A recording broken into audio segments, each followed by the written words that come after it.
everybody, and welcome to Reed's Read Spider-Man Crawl Space Edition. Check us out at the SpiderManCrawlspace.com. Well, after a few weeks off, thank you everybody for as I took this time off. I'm here to, of course, record and review, of course, Amazing Spider-Man issues number 3 and 4 by Joe Kelly and Pepe Larraza.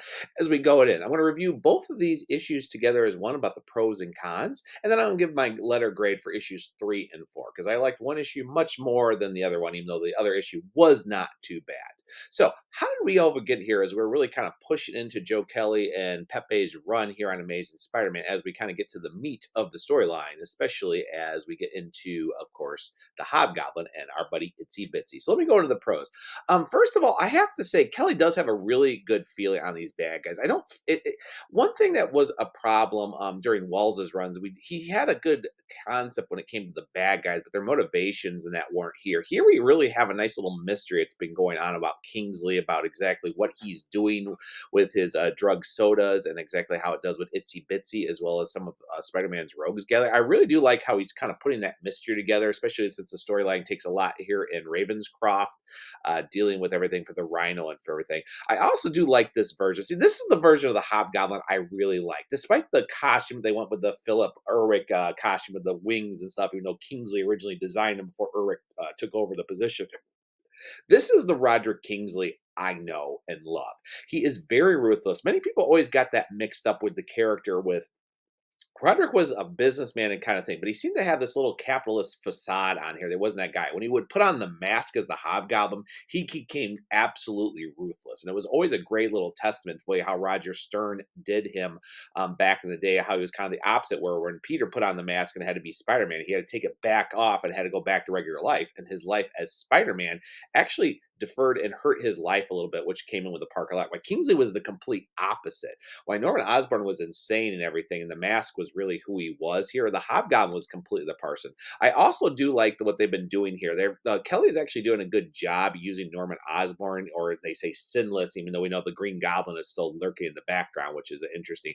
But I do like this. This is, however, a little bit of the Ultimate Spider-Man cartoon, which Joe Kelly was involved with in several years ago with Disney, about more of the scientist kind of areas too.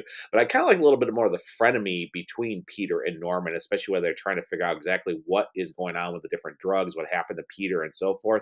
And I also like the fight scenes. Pepe Larissa has done a really good job. I mean, issue 1 was not as strong as it could be. Issue 2 is much stronger, and 3 and 4 are really well done. The fight scenes between Spider-Man and the Hobgoblin and Itsy Bitsy are very well done. And I also like the fact that when Peter does kind of start snapping himself out of the hallucin and from the drugs and everything, how he defeats Itsy Bitsy is actually really cool because, as I said, she was a person who kind of had this Lundling drug user that was manipulated by Patient Zero, aka Weasel from the Deadpool series. And the fact that Peter, was he snapping out of actually thinking he's embracing Aunt May and actually goes and says, I love you and I don't want you, I want your love and I always want to be there. And the fact that she doesn't know that feeling, it throws her off because she was like, had Peter on the rails, was about to beat him. And this completely throws it off. And as a result, Peter takes advantage of. This is a Spider-Man I really do like, where a situation happens like that and he uses his smartness to take it up, despite the fact he's area. This has been a nice part of Joe Kelly's writing, which I've liked and also I've missed on several comic books, and it's worked well. However, with that said, I think some of the weakest parts of these two issues are the flashbacks. They are hit and miss. We do know early on that there are pieces of the story that are true from Peter's middle school areas, basically 12 through 14, and why Joe Kelly is trying to give a little bit of that Peter was kind of full of himself and a couple other things from the death of his parents and living with older people, which is his aunt, uncle. It's hit or miss. The parts where Aunt May is actually loving and letting Peter deal with all this, it feels very right. But some of the other parts too, like with him saying, like, noted how he, made up all the problems and tragics in his life. What the Parker luck was an excuse, how he lost both the loves of his life, both the Gwen Stacy and Mary Jane, which is also kind of a hit by editorial saying, hey, we kind of he gave up his marriage for his aunt, but also some of the things too between Brian, which I'll get to in a little bit ago, and a few other things. I understand too. I was that age, right? I do look back now, especially with the own passing of one of my parents here in the last month, about what how I acted back then. And there's some things I do regret. But there's also parts too where I don't see how Peter could have been doing this and why the middle school era has been really untouched by a lot of writers, with the only ones that I can really think of are Roger Stern, Tom DeFalco, and of course JMD Matias. There seems to be a lot where we're kind of making it up on the fly, and some of them don't work. Also, we kind of do it with the excuse, right here with Peter's new job, where his new boss is basically not only taking things, but like how he's been reckless in pieces to it, and why Brian excuses like, here, just so you know, Peter's actually been drugged. Actually, this is a whole little situation.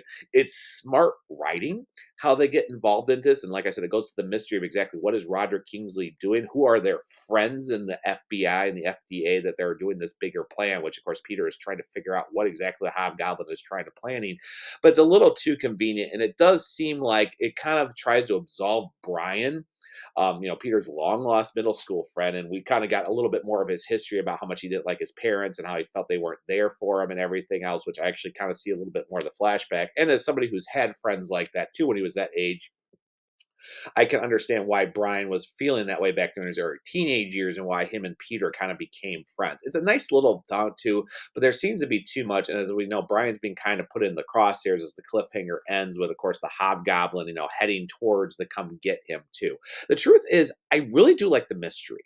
And I think the artwork has just gotten better and better as issues go. I feel like Pepe Larissa has really kind of pushed it up. The darkness, the fight scenes, it feels like Spider Man. It does feel like Spider Man. And I see Kelly is trying to do a little bit more having a supporting cast, even if Shay's being kind of only used okay and has a nice little thing with Norman Osborn and introducing Brian and Dr. Omen. It's kind of nice, and it's a very interesting aspect of it too. With 4 issues, I'm hoping for a little bit more issue too, but it's not too bad. So, what are the grades based on this? Well, all the pros and cons I talk about, issue 3 actually gets a C from me. I think the parts with Itsy Bitsy are very well done. I think the fight scenes are. Joe Kelly, of course, was the co-creator of Itsy Bitsy several years ago during the Spider-Man Deadpool series, and her motivations and powers are really kind of cool. And she's a very sick, twisted person. Sometimes the dialogue gets a little eye-rolling, like girl boss and so forth. I get Joe Kelly's trying to be in the hip and now, like he's always had to be. But I think also the flashbacks in this in issue 3 were the weakest parts of it. That's why it gets a C plus despite things. Meanwhile, issue 4 gets a solid B from me. I really thought that was a better, stronger issues. I like the fact that we get more clarification that the flashbacks of what really happened, what didn't happen, were actually better done, versus issue 3, where we kind of felt like things weren't right between way Ben and May were acting, as well as how Peter was acting doing that, despite the little, drinking kind of Peter's first exposure to alcohol and so forth. It feels a better, after school special with those you love. But it feels like that issue did less of that and more on the focus on the current story. And like I said, the mystery of what is the Hobgoblin really behind and what does it have to involve all these supervillains, it's got my attention. And I really want to see where this goes, especially with the cliffhanger of Hobgoblin heading to Rand Corp to go, of course, take out Brian and Dr. Arm. So I'm really liking that. So issue 4 gets a B from me. And with that, everybody, if you like this channel, please like and subscribe. I mean, it is summer, and I am about to go on a small little vacation here too. So we will have more episodes and reviews coming up here later in June after this episode airs and everything else too. But I also like to thank everybody who's supported as well as reached out to me over the last couple weeks as I took a break dealing with the loss of my father. Thank you so much for this time and everything else. And for that, guys, if you want to know more, go ahead and check us out, the SpidermanCrawlspace.com. And of course, you can find us on the web, on Discord, on various other social medias from Instagram to, of course, Twitch. And of course, our monthly podcasts and everything else too. And I also want to thank also to the other reviewers, such as Chi-Town, Ding, Nutley, Dark Mark, and everything who have done their reviews the last couple weeks with the issues here. Thank you guys so much for what you do and everything you have for the reviews. It really is amazing, and I think you guys are fantastic. So on that note, guys, I will see everybody later on the crawl space.